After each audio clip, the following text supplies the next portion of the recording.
Yeah, hi, Ren here for another Scrappy Toys. I'm going to show you another way for a hobby, what to do, what I like to be doing here. Because I always like old signs, And when I go to these movie shoots, I wanted to say one thing. You hear some noise over here. UP tracks are over here. They're working on the tracks there, so you might hear some noise and stuff. For you train buffs, I took a couple pictures. I'll put them at the end, okay? Okay, moving on to it. This next project here I want you guys to check out. Now, like I said, I like old signs. And I just figured, well, maybe I can make my own. So I figured, okay, gotta make it look old. So I go out during my walks, or if I just see something, I look for old wood. And it's already weathered, like this, or something like this one here. But, the paint is really flaky, and yeah, it's all weather beaten, worn, whatever, and that's what I was looking for. Got lucky when I found these. And what I ended up doing is make signs for like maybe a business or something. For instance, this could.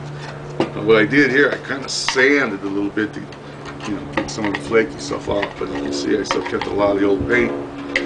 I made a tooth up. I drew a tooth, glued it on with a little. Put off the board itself, and then I went and, well, this was already old white paint, so it worked out great. What I did was just sand it a little bit with my electric sander, or you can do it by hand. You can take off as much as you want. So that's what I did here to make it, give it that old look. So check it out. Pretty cool. Now another one too, also. Now this one, the pattern I got off the internet. It's a horse, and I had painted this one white first, and then I went and painted it, let that dry, and then I went in and painted it black, and then I went ahead and sanded it to give it a little worn look, as you can see off of the tips and stuff. And, I looked at other signs, and you can too. You go on the internet and you can check out old signs, pictures of old signs. You can see what parts get weather beaten and stuff like that.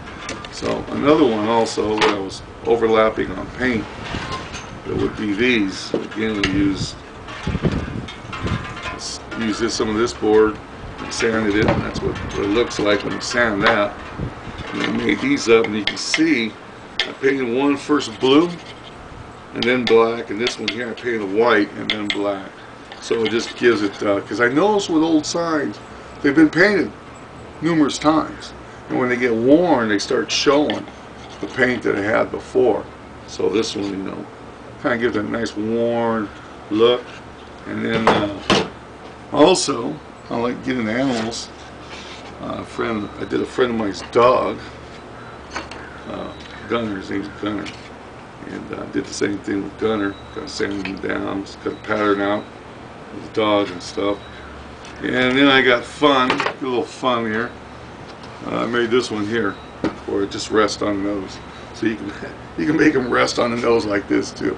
So anyway, that's pretty cool. Like I said, once again, I used old wood, kept it off the main wood here, so it kind of give it a different look. Besides just sitting on the wood, kind of keep it off the wood a little bit, like I did with these other ones.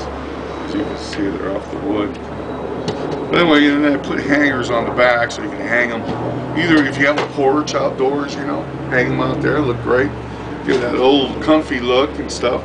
But like I said, your walks or whatever, this is like a low budget, super low, because myself growing up as a kid, I drag stuff home, and sorry about that porky, stuff like this, and I go banging away in the garage and I make up art projects similar to these and stuff for school.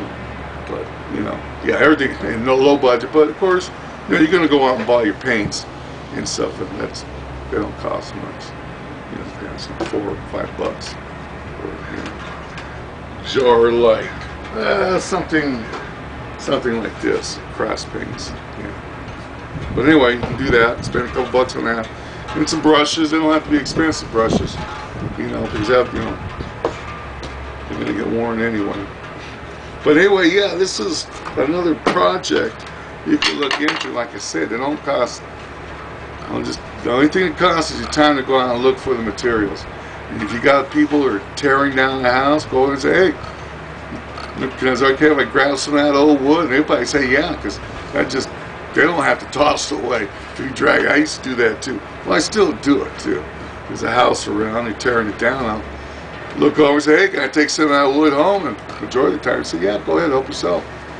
Like I said, it's something they don't have to handle again and throw it in the dumpster. So I kind of give them a little help there. But anyway, yeah, look around and look on the internet, check out the old signs, like I said, and maybe you might find some. Or, like I said, I think the next one I'm going to make, I'm going to cut a pattern out of a wrench, open-end wrench, something you might see in the garage. I'm going to use this for the background. And what also I'm going to do is I'm going to paint it, probably paint it white a couple times, and I'm going to go in there and put some lettering on it, and then cover the lettering up, maybe with another color, maybe a gray or something.